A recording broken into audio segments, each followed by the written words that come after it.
지난 2주간 동안 우리가 다룬 내용은 예수님의 두 번째 설교입니다. 첫 번째 설교는 5, 6, 7장 이른바 산상수훈이었고요. 이 10장이 이제 두 번째 설교를 두 번째 했다는 뜻이 아니라 마태복음에서 설교를 모아놓은 것 중에 두 번째로 나오는 설교다, 그런 뜻입니다. 두 번째 설교인데 예수님께서 제자들을 부르시고, 그리고 예수님께서 가르치신 바 모든 내용, 그리고 예수님께서 권능을 부여해 주셔서 이 제자들을 파송하셨습니다. 파송하셔서 모든 마을마다 또 성읍마다 이렇게 가서 복음을 전하도록 하시면서 그 가서 어떻게 전해야 되는지, 그 여러 가지 복음을 전하는 것 자체가 쉽지 않은 그런 상황 속에서 마치 이리떼 가운데 양을 내보는 보내는 것 같다, 그런 표현을 썼는데, 그런 마음으로 제자들을 보내면서 어떻게 이 제자들이 복음을 전할 것인가, 그것을 당부를 했습니다. 당부했는데, 물론 이제 이 설교를 들어보니까 제자들에게만, 12제자들에게만 하는 그런 말씀은 아닌 것 같아요.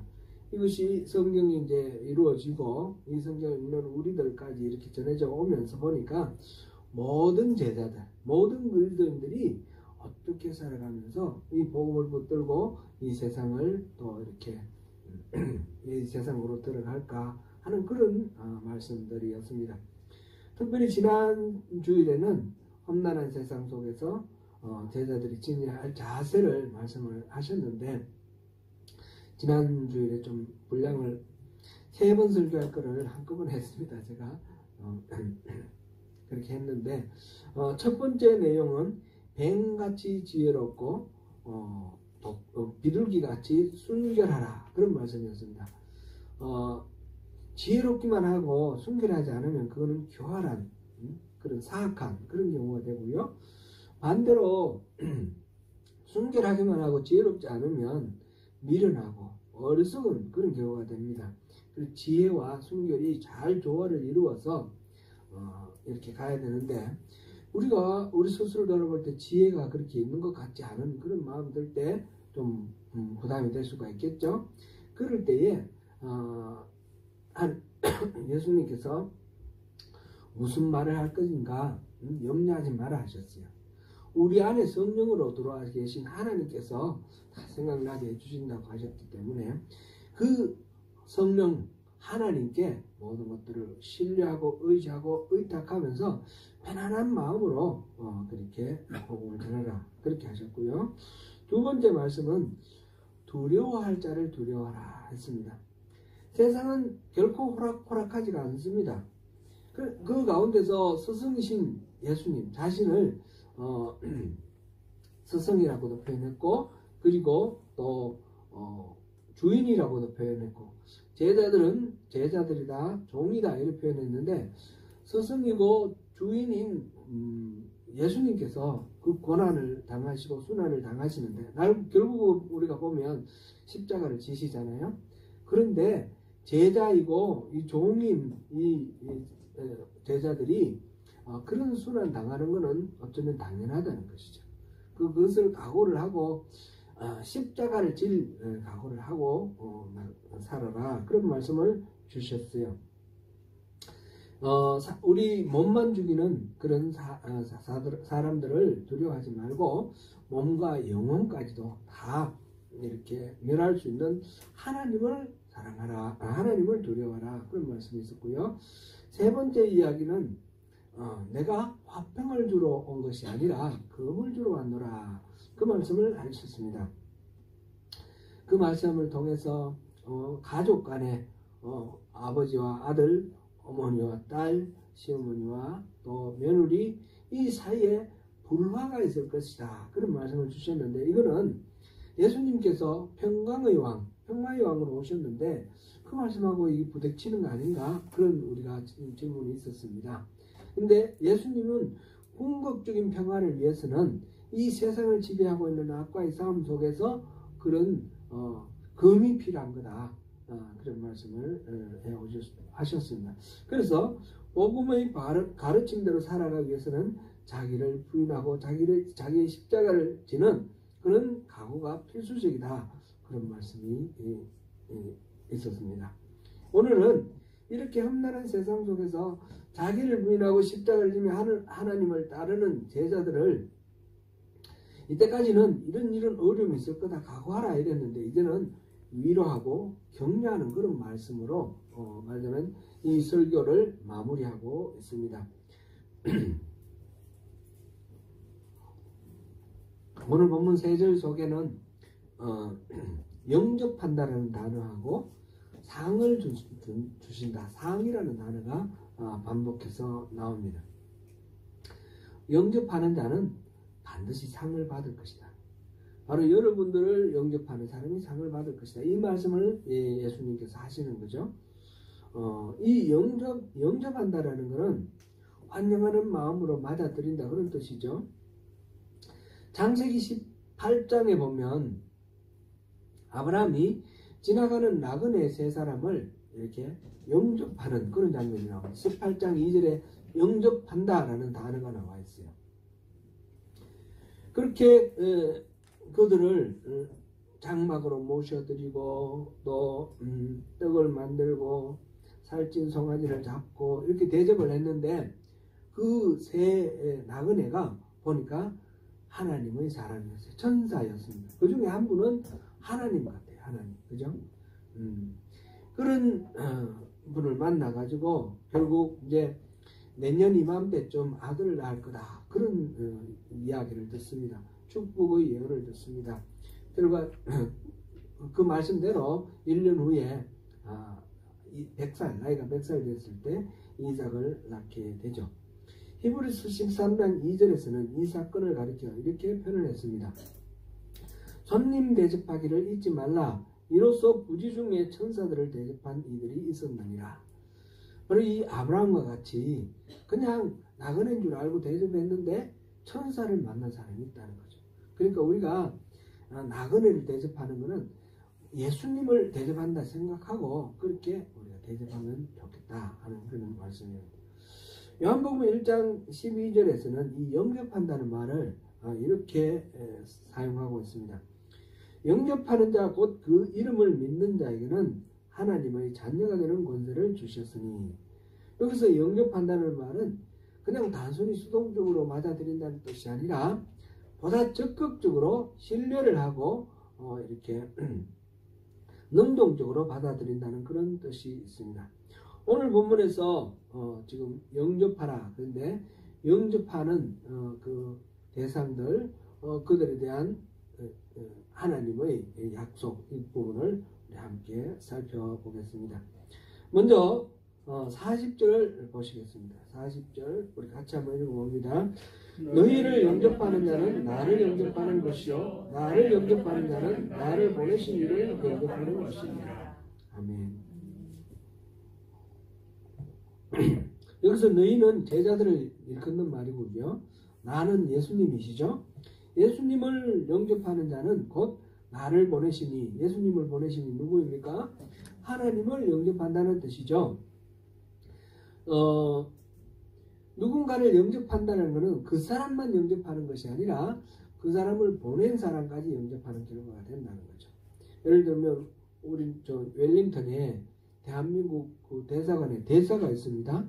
대사는 한국에서 파견회가 온 이 대사는 이 나라 수상이 만나가지고 아그레망이라는 걸 주고 이렇게 하는데, 그때 맞을 때, 맞이할 때 그는 한 사람 대사를 맞이하는 것이 아니라 대한민국 정부를 대표해서 이 사람을 맞이하는 것이고 대한민국 국민을 대표해서 맞이하는 겁니다. 그래서 이 대사는 자기 한 개인이 아니죠. 마찬가지로 우리가 지금 여기서 12사도입니다. 사도는 예수님께서 보낸 사람, 사도라는 말 자체가 보냄을 받은 사람이라는 뜻입니다. 그 사도로부터 또 택함을 받고 계속해서 가르침을 받고 보냄을 받은 사람이 바로 우리들입니다. 우리가 부르심을 받은 이유는 바로 보내기 위해서 우리를 부르신 것입니다. 그러므로 우리가 갈 때도 마찬가지로 우리를 보내신 분과 함께 간다라는 그런 말이죠. 그러므로 예수님이 제자들을 파송하실 때 제자들을 단순히 대리인으로 이렇게 보내는 것뿐만 아니라 그렇게 나 대신 가 이렇게 보내신 것이 아니라 그들에게 미리 가르치셨고 본을 보이셨고 그 다음에 권능까지 주셨지 않습니까? 귀신을 쫓아내고 병을 고치는 권능까지 부여를 하시고 그러시면서 지금 이 말씀을 하시는 것은 나도 같이 간다 이 말씀입니다. 나도 같이 간다 그 말씀을 말하자면 하나의 지체를 이뤄서 같이 예수님께서 이 제자들과 함께 가신다라는 것을 지금 이야기를 하고 있습니다. 그래서 제자들은 나가서 복음을 전할 때 자기의 철학, 자기의 아이디어, 자기의 생각을 말하는 것이 아니라 보내신 분 그리스도 예수의 복음을 전하는 겁니다. 앞에서도 12제자와 직접적으로 관련된 내용으로 이렇게 쭉 시작해서 오늘날 우리까지 이렇게 확장돼서 말씀하셨는데 이 부분, 이 3절에서 나오는 이 이야기도 마찬가지입니다. 12제자만 이야기하는 것이 아니라 우리 모두를 다 포괄하는 그런 내용입니다. 그러므로 우리의 신앙은 예수를 믿고 영접하는 겁니다. 우리 직접적으로 우리에게 복음을 전하고 가르치는 그 사람의 이야기를 듣는 것이 아니라 예수님의 그 가르침을 듣는 것입니다. 그런 마음으로 우리가 예수를 믿는다라는 것은 바로 예수님을 영접하는 것이며 하나님을 영접하는 것이다 라는 그것을 우리가 알고 하나님을 우리 마음에 늘 모시고 살아가는 우리 신앙이 되면 좋겠습니다. 앞단락에서 얼마나 험난하고 고달픈지 앞으로 이 복음 전하는 그 길에서 만나게 될 어떤 어려움을 지적을 하시고 엄숙한 마음으로 단단한 각오를 가지고 결의를 가지고 나가라 그렇게 격려를 하셨는데 지난주까지 나온 이야기가 그런데 오늘은 축복하고 위로하고 그러면서 격려하는 그런 말씀으로 채워졌습니다.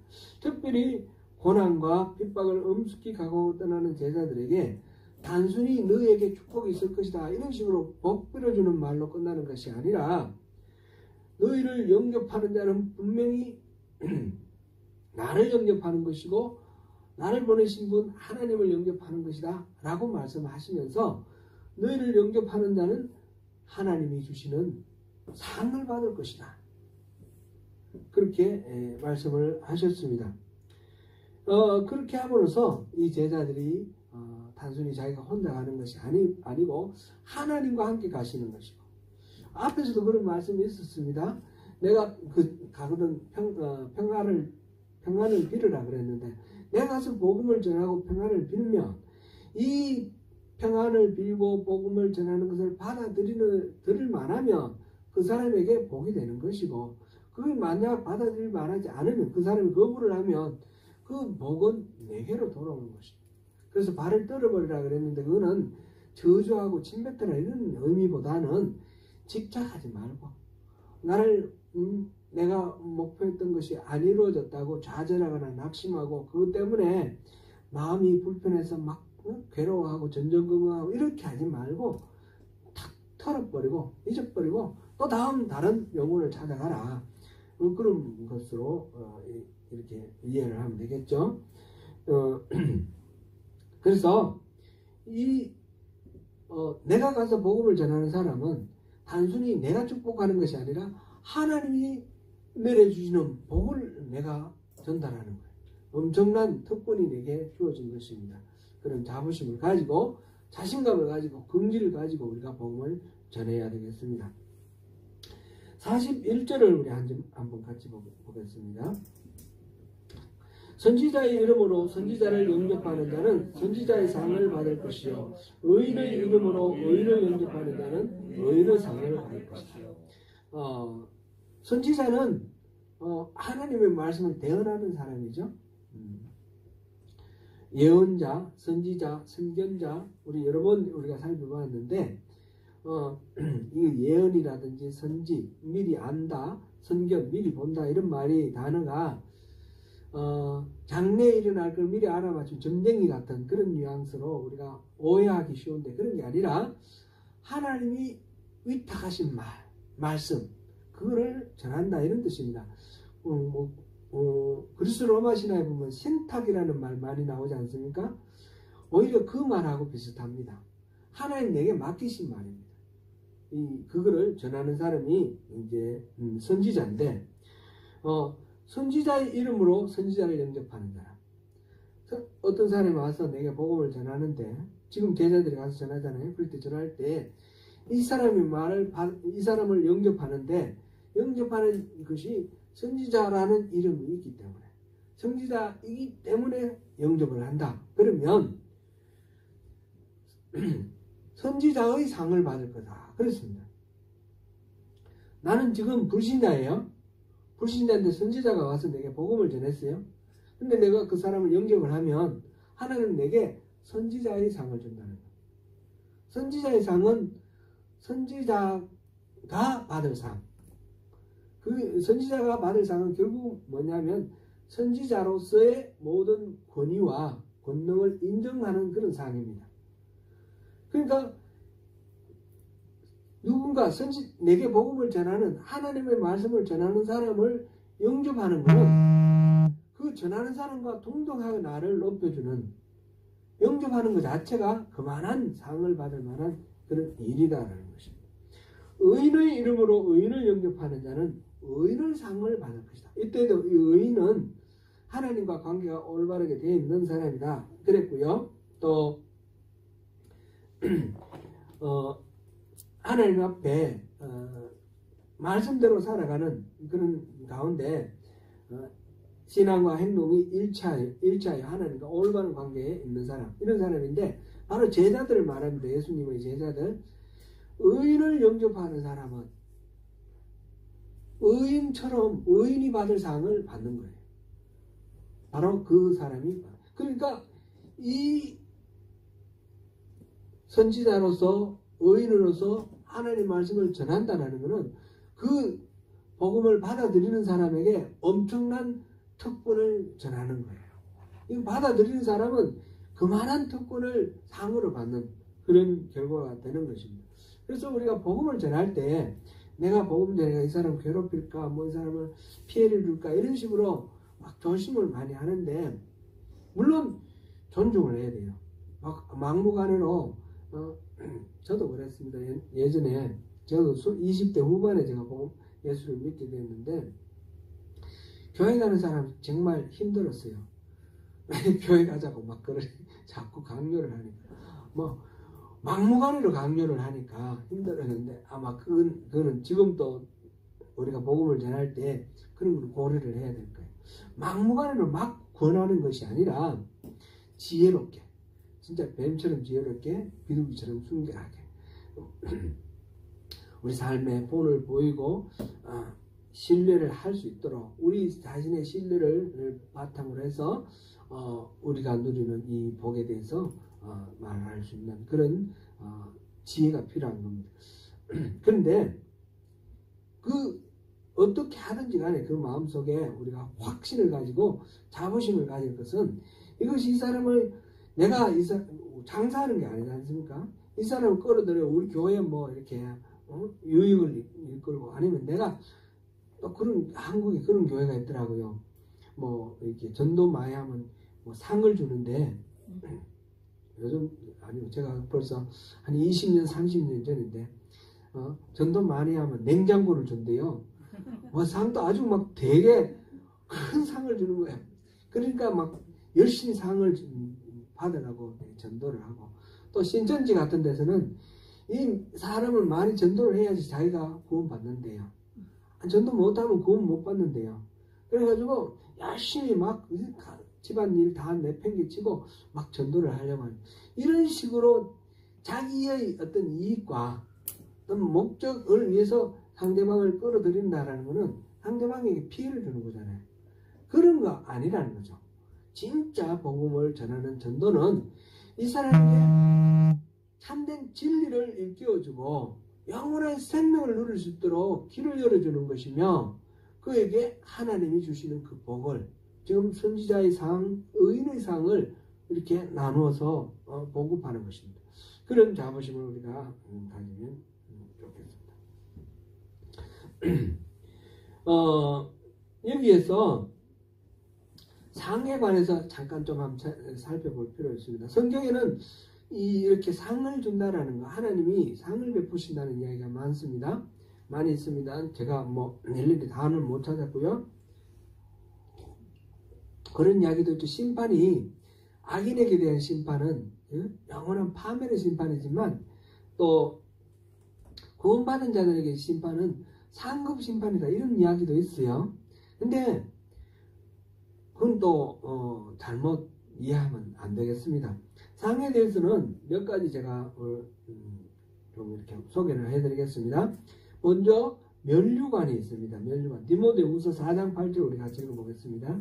이제 우리는 나를 위하여 의의 면류관이 예비되었으므로 주 곧 의로우신 재판장이 그날에 내게 주실 것이니 내게만 아니라 주의 나타나심을 사모하는 모든 자에게니라. 여기서 의의 면류관이라고 그랬고요. 야고보서 1장 12절에서는 생명의 면류관 이렇게 되어 있고요. 베드로전서 5장 3절 4절에서는 시들지 아니하는 영광의 면류관 이렇게 표현되어 있습니다. 면류관이라고 이렇게 면류관이라는 단어 이 자체는 우리나라 같으면 왕이 쓰는 이 왕관이 면류관이라고 그랬어요. 근데 여기서 성경적인 의미에서는 그보다는 올림픽에서 이렇게 우승하면 이렇게 월계관을 주잖아요. 월계관. 그 감람나무 가지로 가지고 이렇게 관을 만들어서 주는 월계관. 이거를 면류관이 바로 그것을 의미하는 것이다, 이렇게 생각됩니다. 이렇게 우리 이해하면 되겠습니다. 근데 이 면류관은 말하자면 승리한 사람에게 승자에게 주는 선물인 것이죠. 표현인 것입니다. 다음에는 권세가 있습니다. 요한계시록 2장 26절에서 27절입니다. 이기는 자와 끝까지 내 일을 지키는 그에게 만국을 다스리는 권세를 주리니 그가 철장을 가지고 죄를 다스려 질그릇 깨뜨리는 것과 같이 하리라. 세상을 다스리는 권세를 상으로 주시겠대요. 끝까지 이기는 사람에게. 그 다음에 세 번째로는 풍성한 생명입니다. 요한복음 10장 10절을 보시겠습니다. 도둑이 오는 것은 도둑질하고 죽이고 멸망시키려는 것뿐이요 내가 온 것은 양으로 생명을 얻게 하고 더 풍성히 얻게 하려는 것이다. 예수님께서 오신 이유는 우리에게 이 풍성한 생명을 상으로 주시려고 오신 것이다, 그런 말씀입니다. 그다음 네 번째로는 형통과 번영이라는 그런 의미가 있습니다. 히브리서 6장 14절에서 15절입니다. 같이 읽습니다. 이르시되 내가 반드시 너에게 복주고 복주며 너를 번성하게 하고 번성하게 하리라 하셨더니, 이렇게 아멘. 이래서 주님이 택하신 구원하신 백성에게는 복주고 또 번성하게 하고 이렇게 하겠다라는 이 약속의 상, 이걸 주셨습니다.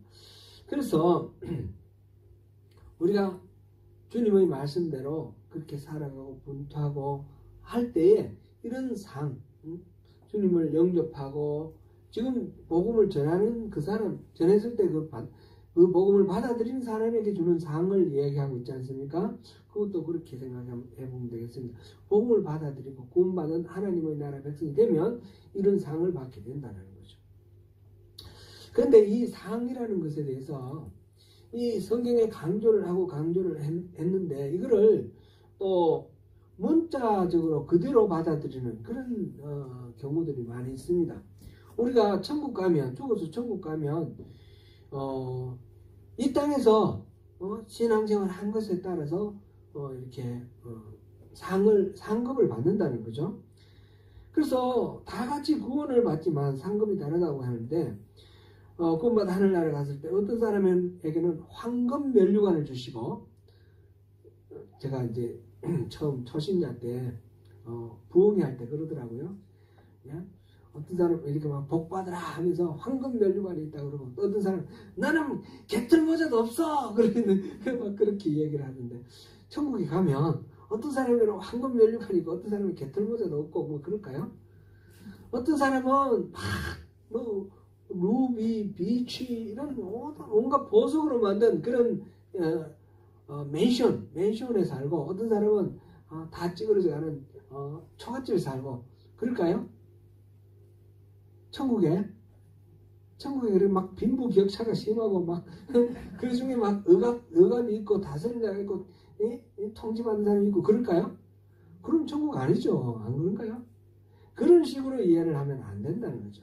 이거는 전부 다 비유로 이해를 해야 되겠습니다. 그만큼 좋다라는 거죠.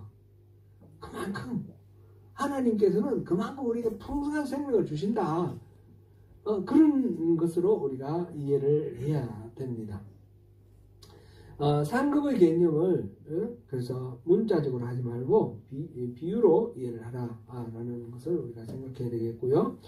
오늘 본문에서 말하는 상도 그 면류관이라든지 뭐 갯들모자라든지 그런 식의 것이 아닙니다. 선지자의 이름으로 선지자를 영접하는 자에게는 선지자의 상을 주신다 그런데, 그 선지자의 상은 어떤 걸까요? 선지자가 받는 상이라고 앞서 말씀드렸는데, 선지자가 받는 상, 최고의 상은 어떤 것일까요? 하나님이 그를 선지자로 인정하는 겁니다. 바로 선지자로 살아갈 수 있는 것, 그것이 가장 큰 상입니다. 의인의 이름으로 의인을 영접하는 자에게 주실 의인의 상은 어떤 것일까요? 바로 의인의 삶을 사는 겁니다. 지금 죄인이었고 이방인이었던 사람이 복음을 받아들임으로써 선지자로서 살고 의인으로서 살 수 있게 되는 것, 이것이 바로 상이라는 것입니다. 선지자의 상, 의인의 상은 경우에 따라서는 예수 그리스도의 그 순환, 거기에 동참하는, 그 순환에 동참하는 특권을 가지는 것입니다. 그것을 포함하는 것입니다. 바로 제자로서의 삶 자체가 상입니다.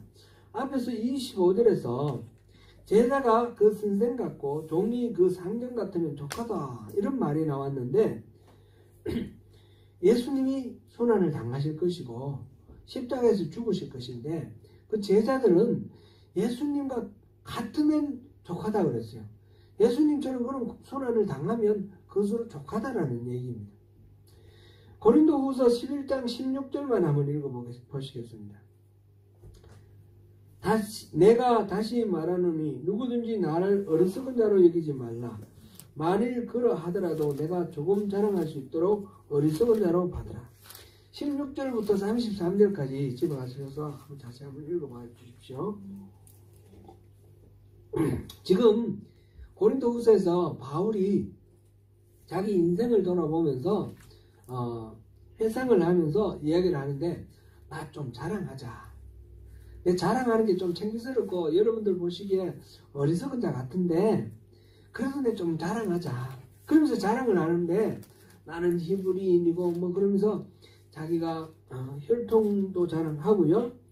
그 다음에 자기가 얼마만큼 수고했는지도 자랑합니다. 그런데 23절부터 33절까지 나오는 이야기는 감옥에 갇힌 이야기, 매를 맞는 이야기, 태장을 받는 이야기, 배가 침몰해서 바다에 침몰해서 고통하는 그런 이야기, 강도를 당해서 고난받는 이야기, 온갖 수많은 이야기를 다 말했습니다. 그러면서 내가 이것을 자랑한다 그랬습니다. 상은 다름 아니라 바로 이것이죠. 바울은 이걸 왜 자랑합니까? 나는 예수님의 순환에 이렇게 동참했어. 예수님이 나를 사도로 삼아주셨고, 내가 예수님이 부여해주신 그 사명을 이렇게 감당했어. 나는 이 정도로 예수님께서 함께 해주시고 또 같이 일해주신 그런 사도야. 그렇게 자랑하는 것입니다. 그것을 사도로서 복음을 두고 온 세상을 다닌 그 모든 일생을 지금 자랑하고 있습니다. 이것이 바로 상이라는 것이죠. 그러므로 여기서 말하는 상은 선지자와 의인의 삶 자체를 가리키고 제자로서의 삶 자체로 가리킵니다. 말씀대로 살아가는 과정에서 그리스도의 순환에 동참함이 자랑이 되고 그로 인해서 그 고생만 하고 지질공상 어렵더라 이 얘기가 아니에요. 그런 순환을 통해서 하나님의 영광에 내가 동참을 했다는 거예요. 영혼이 변화되고 그 죄인이 하나님의 자녀가 되는 거 한번 경험해 보세요. 내가 복음을 전해. 여러분 많이 경험하셨죠? 안 했으면 한번 해보세요. 내가 복음을 전했는데 이 사람이 삶이 완전히 바뀌었어요. 새 사람이 됐어요. 얼마나 보람되고 기쁩니까? 나의 능력이 아니죠. 나를 통해서 하나님께서 말씀하시고 또 은혜를 베푸셔서 그 영광의 자리에 내가 있었다라는 것, 그 자체가 너무너무 기쁜 일입니다. 바울 사도는 많은 교회를 세우고 수많은 영혼들을 주님 앞으로 인도한 그 과정에서 순환도 있었고 기쁨도 있었는 그 모든 것을 지금 자랑하고 있는 것입니다. 최근에 제 딸이 직장을 옮겼습니다. 직장을 옮기기 위해서 오랫동안 여러 군데 이제 원서도 내고 면접도 보고 그러면서 계속해서 이렇게 몇 군데 떨어지고 이러면서 속을 이렇게 막 상해 하다가 이번에 합격을 했습니다. 그러면서 그 과정 속에서 계속해서 이야기를 많이 나누었는데 하나님의 기도 응답에 대해서 또 여러 가지 이야기를 나누었습니다. 우리 딸은 어릴 때부터 아토피가 심해서 고생을 했고 지금도 하고 있습니다. 우리 주원이도 고생을 많이 하고 있는데 그 아토피가 심하고 가만 기도해도 아토피가 그대로 있으니까 하나님을 때로는 원망하기도 하죠. 동생이 어려서 죽었습니다. 학교 다니면서 친구들과의 관계 속에서 얘는 동생이 장애로 태어났기 때문에 그래서 그런 것 같아요. 애들이 좀 외롭게 있고 좀 이렇게 어려운 애들을 계속 친구하고 같이 이렇게 놀다 보니까 이 왕따들 이렇게 도와주고 이러면서 왕따가 되는 거예요. 같이. 그러면서 막 힘들어하고 이런 것들을 많이 봤습니다. 대학 생활에서도 또 뭐 원하는 대로 안 돼가지고 돈이든 갔다가 한번 실패하고 돌아오고 이런 과정 속에서 더 어렵기도 하고 열심히 자기는 예배하고 바르게 살려고 분투를 하는데 막 놀고 막 술 먹고 뭐 난잡한 삶을 사는 그런 친구들은 합격하는데 자기는 못했으니까 너무 불공평하다 뭐 이런 식의 생각도 하고 제가 너무 깊이 들어가면 안 되는데 제 의도가 이게 아닌데 직장 생활을 하면서도 제 그리스도인이 없다는 거예요. 그 크리스찬으로서 정체성을 이렇게 드러내고 살아가는 게 너무너무 힘든 거예요. 여러 가지로 이렇게 고민을 하고 갈등하고 이 크리스찬 없는 세상 속에서 크리스찬으로 살아가는 걸 힘든데 그러면서 하나님하고 실험하면서 기도하면서 이렇게 살아왔습니다. 그러면서 하나님이 너무 인색하신 거 아닌가 그렇게 이야기할 때도 많았고요. 그럼 반면에 또 생각해 보면 막 어릴 때 이제 이민을 와서 전혀 다른 세상에서 이렇게 살게 되는데 한국에 계속 있었으면 어땠을까 생각해 보면 한국에 있었을 때보다 훨씬 더 자유롭고 훨씬 더 존중받는 그런 상황 속에서 교육받고 살아갈 수 있는 이런 것도 또 느끼게 되죠. 또 하나님이 이루 말할 수 없는 여러 차례 때를 맞춰서 베푸신 은혜도 있습니다. 그런 것도 고백합니다. 이런 부정적인 생각과 긍정적인 생각이 막 엎치락뒤치락 하면서 하나님께 이 증거를 구하는 그런 기도를 많이 합니다. 하나님 살아계시는 거 보여주세요. 하나님 나와 동행하는 거 보여주세요. 그런 기도를 많이 하면서 이렇게 왔는데, 이번에 이제 몇 번 떨어지다가 이제 됐는데, 앞에서 합격했으면 어쩔 뻔했을까 싶을 정도로 앞에보다 훨씬 더 좋은 결과가 된 거예요. 무엇보다도 크리스찬의 그 아이덴티티를 이렇게 드러내고 자랑하면서 인터뷰에서 그걸 막 얘기를 하고 했는데, 그것이 존중받고, 그래서 이제 취직이 됐습니다. 그 크리스찬 모임에 또 가게 되었어요. 그 회사의 크리스찬 모임에. 그래 가게 되고, 그러면서 너무너무 하나님이 나에게 확신을 주시기 위해서 선물을 주셨다, 이래 막 기뻐하는 거예요. 저도 이제 그렇게 해서 하나님께 감사하지만, 더 감사한 게 있어요.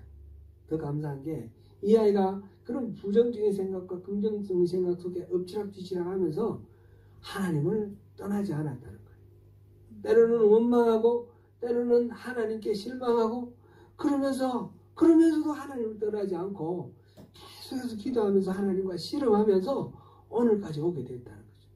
그러면서 하나님이 동행하시는 것을 확인하게 됐다. 이게 너무너무 감사하고 너무너무 제가 기뻤습니다. 42절 우리 같이 한번 읽어보겠습니다. 42절. 또 누구든지 제자의 이름으로 이 작은 자 중 하나에게 냉수 한 그릇이라도 주는 자는 내가 진실로 너에게 이르노니 그 사람이 결단코 상을 잃지 아니하리라 하시니라. 여기서 작은 자는 미천하고 소외된 자를 말하는데, 개역 한글에는 소자라고 이렇게 나와 있죠. 소자, 작은 자.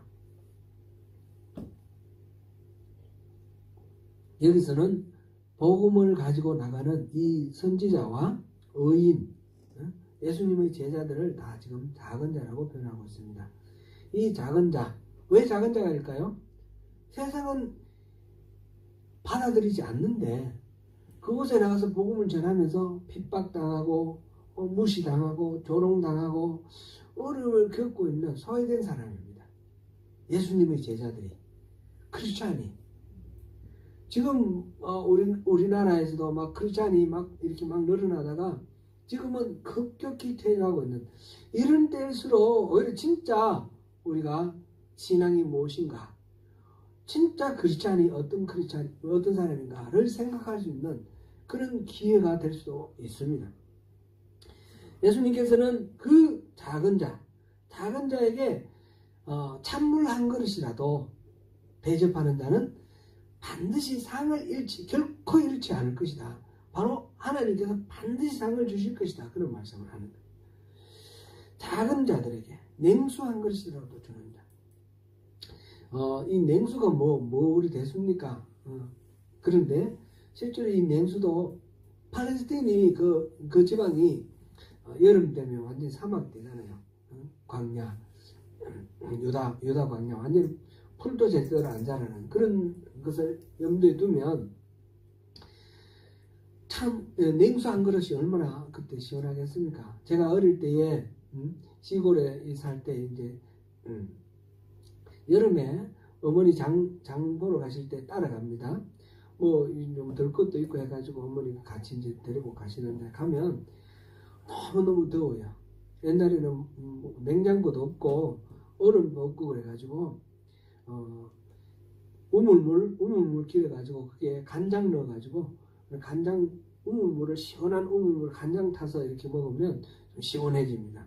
근데 그러니까 그럴 때에 우리 동네에서 읍내 가는 중간에 동네가 있는데 이름이 찬샘이에요. 우리 아들 이름 그래서 찬샘이라고 했어요. 찬샘, 냉천, 살렘자, 샘천자인데 아주 깊어요. 아주 깊어서 여름에 이 우물물 이렇게 기르면 손을 넣으면 손이 시려요. 그 시원한 물이에요. 얼마나 겨울에는 이 물을 길어서 손을 넣으면 손이 따뜻해요. 이거는 아주 지하 안반수죠. 지하 안반수라서 비가 오거나 한다고 해서 불을 나는 것도 아니고 그대로 유지를 하면서 여름이나 겨울이나 수월이 똑같으니까 여름에는 시원하고 얼음 같고 겨울에는 따뜻하게 그래 느껴지는. 그래서 우리 아들이 낳았을 때 찬샘이라고 지었는 거는 바로 하나님의 은혜를 그렇게 공급해주는 그 시원한 나그네에게 시원한 찬물 냉수 한 그릇 대접하는 그런 인생이 되라 그랬는데, 이 나그네에게 냉수 한 그릇 대접하는 그것이 그렇게 참 고마운 겁니다. 성경에도 그런 표현이 있습니다. 잠언 25장 13절에 이런 말씀이 있습니다. 충성된 사자는 그를 보낸 이에게 마치 추수하는 날에 얼음 냉수 같아서 능히 그 주인의 마음을 시원하게 하느니라. 아멘. 하나님의 말씀에 충성하는 순종하는 하나님의 백성은 하나님의 마음을 그렇게 시원하게 한다는 거죠. 얼음 냉수같이 추수하는 날 더운 때학볕에서 얼음 냉수 한번 마시면 얼마나 시원하겠습니까? 그만큼 하나님의 마음을 시원하게 해드린다는 겁니다. 우리가 순종하고 하나님께 이렇게 헌신하고 충성하는 것은 하나님의 마음을 기쁘게 해드리고 그 마음을 시원하게 해드리는 것입니다. 예수님은 주의 이름으로 주의 사역자들이 전한 그 복음을 받아들이는 사람들에게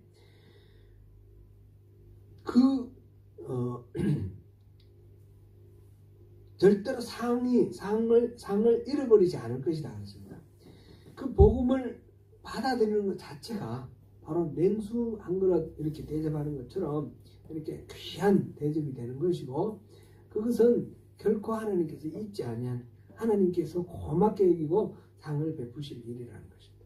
그래서 우리가 복음을 전한다는 것은 그만큼 우리에게는 큰 특권이 되는 것입니다. 사랑하는 성도 여러분, 우리가 복음을 전할 때 우리의 학설이나 우리의 능력을 전하는 것이 아니라 결국 예수의 이름과 사랑을 전하는 것입니다. 여러분, 우리에게 기회가 있을 때 이런 복음을 전하면서 하나님의 마음을 시원하게 해드리는 그런 하나님의 동력자의 삶을 사시겠습니까? 네. 아멘. 때로는 그 길이 지금 여기서 이야기했듯이 예수님의 순환에 동참하는 그런 길이 되고 조롱을 당하고 모욕을 당하고 힘든 어떤 고통을 당할 수도 있습니다. 그러나 그 모든 과정에서 우리가 잊어버리지 말 것은 하나님은 우리만 보내고 너 가서 고생해라 이러시는 것이 아니고 우리와 함께 가신다는 것입니다. 우리를 통해서 하나님께서 그 일을 하실 것이라는 것입니다. 내 능력, 내 어떤 실력으로 누구를 설목하고 누구를 이렇게 구워 삶아서 내 편 만드는 그런 것이 복음이 아닙니다. 때를 얻든지 못 얻든지 주님 말씀을 성실하게 신실하게 전할 때에 주님의 은혜와 능력이 우리를 통해서 전해지면서 하나님이 일하셔서 하나님 백성을 찾으실 것입니다. 그럴 때에 주의 이름으로 작은 자 중 하나에게 냉수 한 그릇 주는 사람, 그런 사람에게 결단코 상을 잃지 않겠다 약속하시는 이 하나님, 내가 전할 때 그 사람이 나를 받아들이면 하나님이 상을 주신다라는 것 자체가 나에게 엄청난 파워죠. 그 확신을 가지고 그 믿음을 가지고 담대히 주님의 일에 동참하시는 가운데 승리하시는 저와 여러분 되시기를 축원합니다.